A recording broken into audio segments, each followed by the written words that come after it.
Hi, this is Sharon from digitalnomadwannabe.com. I'm in Hong Kong at the moment, which means, thanks to Hong Kong, everything is squished in this city. So I'm in a little apartment. You can kind of see some washing hanging up, and the kids are just in the next room. So we're going to cross our fingers that we get through this without any interruptions. First of all, when I posted the time for this, I mucked up a bit. I didn't think about the fact Australian daylight savings finished. So if you're in Australia, I'm doing this an hour early, sorry, but it's right for the US time. So today I am talking about niche sites versus blogs. Okay, which will make you more money and why are niche sites such powerful money earners? So this is going to expand on what I talked about on the blog this week. So if you haven't read it yet, check out on digitalnomadwannabe.com. I have a whole post on the pros and cons of niche sites versus bloggings and my thoughts on that. Now, I'm talking and writing about this because I actually get asked a lot at the moment. I think there's a lot of bloggers who read my blog that are like feeling like how I felt about blogs a few years ago, where I was just like putting all this effort in and not making the money and just wondering, whether I was really putting my effort in the right place. So, so I had the same questions then, and with hindsight, I think I would do things a different way, which surprises me. Before I sort of started analysing this and writing that post, I thought I'd taken a good approach doing both. Now I'm not so sure. But we'll talk about that some more in this. So we're all trying to make money online. Which way should we go? So first of all, what is a blog? What is a niche site? Okay, I'm sure you have some idea if you're listening to this. In reality, the difference is really small. Really, you could often describe a niche site as a blog and vice versa. So I'm going to talk about the stereotyped differences. And I'm going to be focused on Amazon affiliate niche sites because that's what I build and write about. So a blog, it's usually personal. There's personal stories. It's from the blogger's perspective. There's usually social media. And it's usually more broad. Like I'll have a niche, but it might be just travel or even adventure travel or travel with kids. But a niche site might be, if it was in the travel area, might be more like just on best hotels in Thailand. Okay? Because the niche sites are generally smaller. Okay? They're generally like on one topic. If it's Amazon affiliate, it'll be on a product. Like it might just be on juices or a small range of products like kitchen appliances. There's usually, because it is product related, lots of reviews, buying guides, that type of thing. Now, a niche site does still have a personality. I had this asked during the week. Okay, it doesn't not have one. You still have an about page and all of that. But it may be a made-up personality. So if you're doing juices, you might be Fred, who is really into juicing, and he's gone through so many juices trying to find the perfect one, and now he feels like he's an expert and he can help you find the best juicer. So that's the type of thing that you do with that. So the best way to see it really is to look at examples. So if you want to look at a blog, obviously digitalnomadwannabe.com, wheresharon.com, they're blogs. Now, niche sites, it is super easy to find a niche site. I get people commenting going, why don't you just tell us yours? I just want to see a niche site. Seriously, just Google best juices or anything else, best something product name. If you look at that top 10, you will find some niche sites.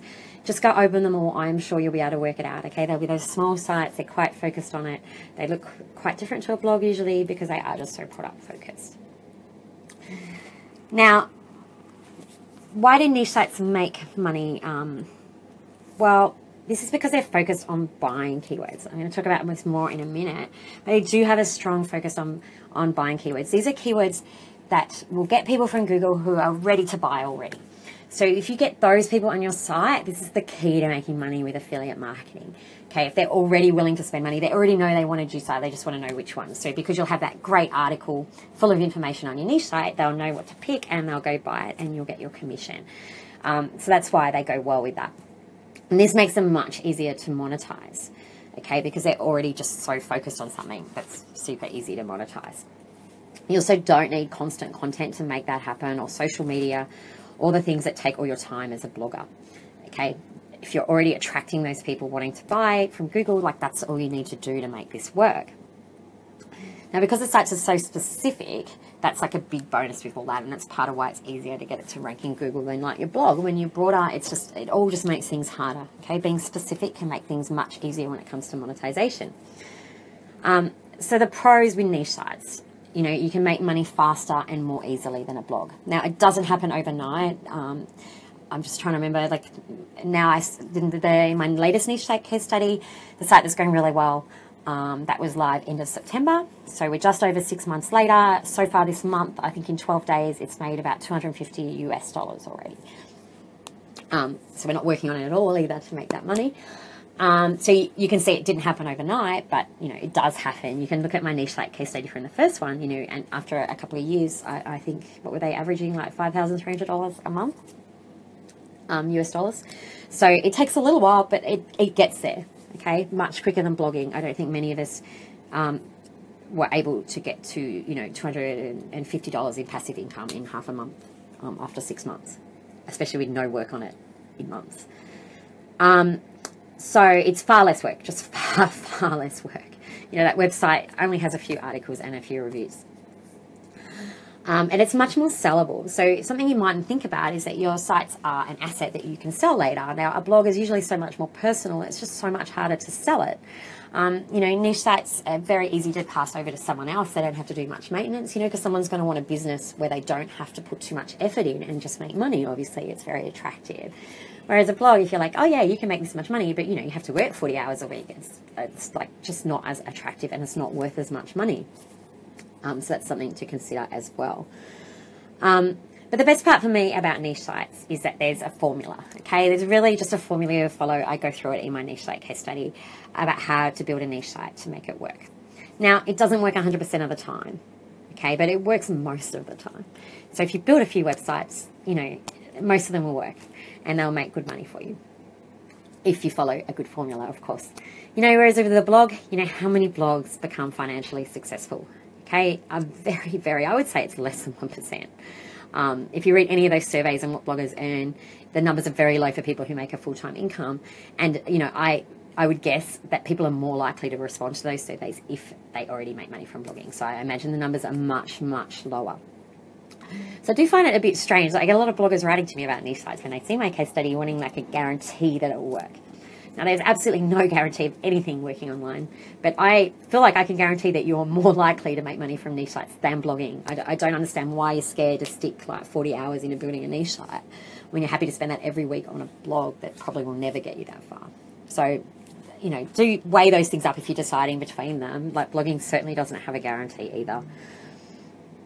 Now, the cons are that it's less safe as a form of income. This is because you're reliant on Google traffic, okay? So something could happen. Google, I can't see Google changing their algorithm so much that you would suddenly stop making money, but they could penalize you.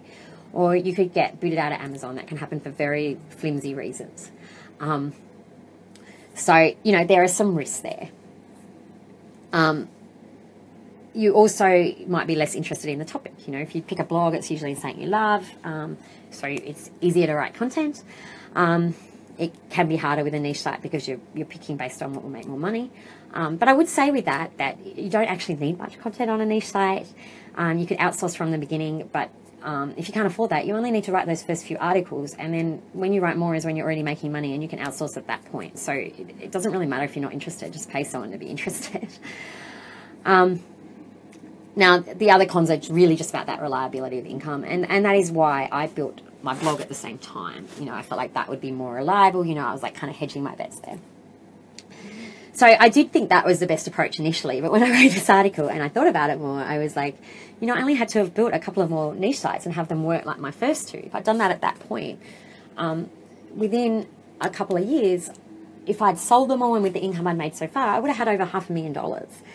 Now, if that had gone badly, right, $500,000, come on, you know, that would have bought me a long time to go build a blog or whatever other business I wanted to create online. So while reliability, you know, it mightn't work in 10 years' time, this process, make the best of it now. You know, if I'd spent all the time I spent blogging building niche sites, because I would estimate about 90% of my time generally goes on wheresharon.com, the 10% on Digital Nomad Wannabe and the niche sites, right? So if I'd spent, you know, 9 times longer building niche sites or more rather than working on my travel blog, you know, I could have built so many. I think it's very plausible I could have made over $1 million in that 2 years, right? So weigh that up as well.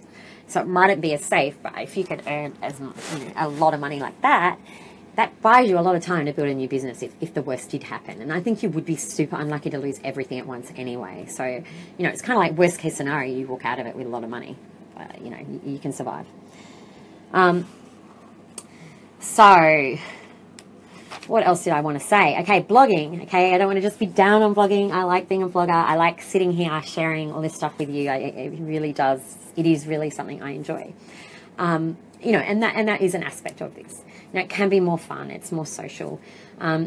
If you like being well known, that could be a pro. I mean, for me, I personally find it a con. I would rather, I like working on niche sites. I like being in the shadows and doing something that isn't associated with me. It's a little bit less scary than putting yourself out there. But that depends on your perspective. But the biggest pro about a blog is definitely that your income is more limitless. There's lots of different ways you can earn money. And so there's no sort of boundary on what you can earn. And you get to share your passion, like I said. Like I love teaching, I love doing all of this, so that's why I do it more so than making money.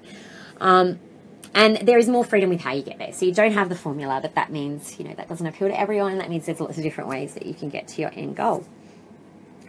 Now the cons of this is that it's more work. It's a lot more work, and all the different ways you can get there means you can pick the wrong paths and not get there at all. You know, most people fail to have a financially successful blog. And it's really hard to get attention in a saturated space. You know, it's not impossible, so don't think that. I think I do okay in travel, which is terribly saturated, but it does make it a lot harder. Now, there's some more pros and cons in the post. You can go see on digitalnomadwannabe.com. Because right now, I want to talk about why niche sites work. Okay, why do they make money? So you might be convinced from all this you should build a niche site, or maybe you're not. Like, no answer's wrong. But I just want to go over why they work. Now, mostly it's about the buying cycle. So I touched on this before, but basically the buying cycle is what everyone goes through when they decide to buy something. So say you know you want a juicer, okay? You want to get into juicing, you want to be super healthy. So you go online, like most of us, you Google and you find out which juicer you want to buy, or maybe whether you should buy one at all. Maybe you're a little bit unsure, but you do that research phase. Then at some point you decide to buy it, you purchase it, it comes to you at home or whatever, and then you decide if it was the right juicer for you or not, and if it was, you know, you move on, and you sort of leave the buying cycle for that. If it wasn't, you go back sort of to the beginning to researching again and finding a juicer. Now, the buying cycle is important because the best way and easiest way to make money with affiliate marketing is to get those people right before they want to buy. Okay, so I know they want a juicer, they're just trying to find the right one online. So if you get those people to your website, they already know they want to buy it. It's super easy. You just give them some good information, help them pick, so they just go and buy it. This is the power of niche sites. Your whole site is focused on getting those people, and the easiest way to get those people is from Google. So it's the people who type in things like best juicer or juicer reviews, because no one types in best juicer if they're not interested in buying a juicer, okay? So you're getting those people from Google, you're getting them on your site that has an awesome buying guide that answers all their questions so they don't look at any other website, so they know which one they want, they click on it and they go buy it from Amazon. So niche site is all built around making that happen, and that is why they work really well and make good money, because you're just getting that great targeted audience. Now, the other reasons why they're powerful is that the niche selection is based on a hole in the market. Okay, so it's not like, oh, I love travel, I'm going to write about travel. It's like, oh, you know, there is a severe lack of sites giving people useful information about juices ranking in Google, so I'm going to go do that. By the way, there's not for juices, it's just an example. But it's like finding that niche where you can make a difference, okay? So that just makes life so much easier for you, so you're not in a saturated space.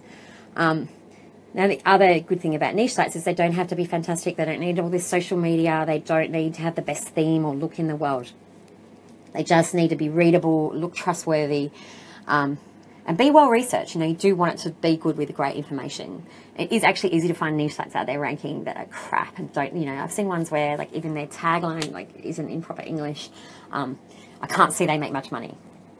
If you show that you're trustworthy, you know what you're talking about, and it's really easy actually to become an expert in a topic and write a lot about it, you will get sales, okay? So that's why this follows a formula. It's just about getting those right people and giving them the right information.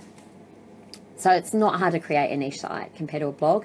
I like to think of it as kind of like blogging, but without the bullshit, right? You're just focused on the monetization. You're not focused on all the other stuff that you feel like you need, and maybe you do, maybe you don't, but you just focus on that monetization, so you get the best return on your time.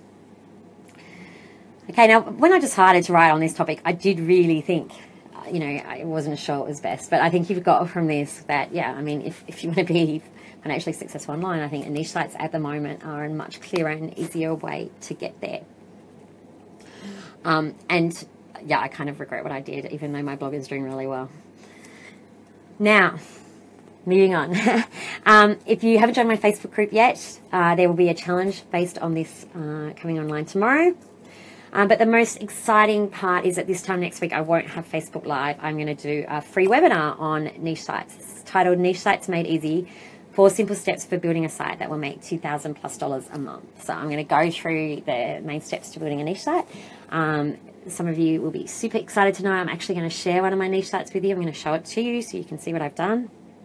And yeah, we're going to talk all about niche sites. I'm going to answer any question anyone has in that webinar, and help you decide whether it's the right direction for you, or if you're already going that way, hopefully give you some tips so that you can earn more money and you can do an even better job. Now I'll put the link for that below too. You can find it on my site. I'm just going to quickly go over some questions people posted for today's live chat. So there wasn't many, so this will be quick. SJ, can a niche site make money without a PBN? Yes, definitely. You do not have to do a PBN. I know that overwhelms people. I was reluctant to even write about it on the blog, I must admit, because I knew people would get, but I mean, some people want to take that approach, and it can be a great approach. So, but don't feel like you need to do that. What you do need to do, though, I would suggest, is build links, okay? I know a lot of you just want to hear that you don't have to build links. Some niche sites work without them if you find something so non-competitive that that's possible. But even if you were able to rank without links, you're going to rank a lot faster and a lot better and make more money if you have links. So you are going to need a link building strategy, and I'll definitely be talking about that more. But, it's like everything. Just don't get overwhelmed. Break it down. Take it step by step. And, yeah, so I do want to say hi, SJ, too. Hello. I met SJ in Croatia. She's awesome. Chris wants to know what's my process for finding a worthy niche. I should say hi to Chris too. I've met him as well in real life in Thailand. Now, I'm just going to go over this quickly because I do have a whole post on this on Digital Nomad Wannabe. You can find it. And I will go over this some more in the webinar next week. And it's kind of hard to talk about it like just with my face. When I do the webinar, I'll definitely be screencasting and showing you a lot of stuff. But basically, I'd say there's a few steps with the Amazon affiliate. You need to go find products that would make for a good niche site. Now, what products make for good? Think about what country Amazon you want to target, and look for products that are in a high, they're in a category with a high commission level. Like, so Amazon US is like the European ones now, where you get different commission amounts depending on what category the product's in. So try to aim off one, that's like 6%, not like 2%. So find those categories. They're on the Amazon sites. They're all different for different countries. And just go through the category on Amazon and write down every product that's under it, where the average price is $50+ is what I would recommend. So do that. And then you actually just need to go to Key Search or some other keyword tool, and you need to look at the top 10 results for best product name, so best juicer or whatever. And there's lots of things you look for in there. With Key Search, you can look at the keyword difficulty, so you want that to be as low as possible. And with all these, mostly you just want to find the best one you can. It's the least competitive. You'd also look for a good search volume, so I'd say at least 1,000. Mind you, one of my niche sites from my first case study that earns really great money, it was only 880, and it does fine. But ideally 1,000+, the higher the better, obviously. You want them to have like low average DA and page authority. You want sites ranking that look crappy. You want sites ranking that don't really describe the topic very well, and don't have the keywords in the title. There's a few things to look for, and they are noted on that post. So all you're trying to do is find the one that looks as least competitive as possible with the most search volume possible, where the products get a good commission level and the average price is $50+. Now, Amy wants to know, should niche sites be hosted separately from where your blog is, i.e. not added to my shared SiteGround hosting? Now, this completely depends on your approach to building a niche site, okay? So for me, all but one of my niche sites are not in my name, and they have, I try to have nothing to do with them personally. I don't want them linked to my travel blog in any way. So I keep everything separate. Each of them are on a separate host in their own hosting account.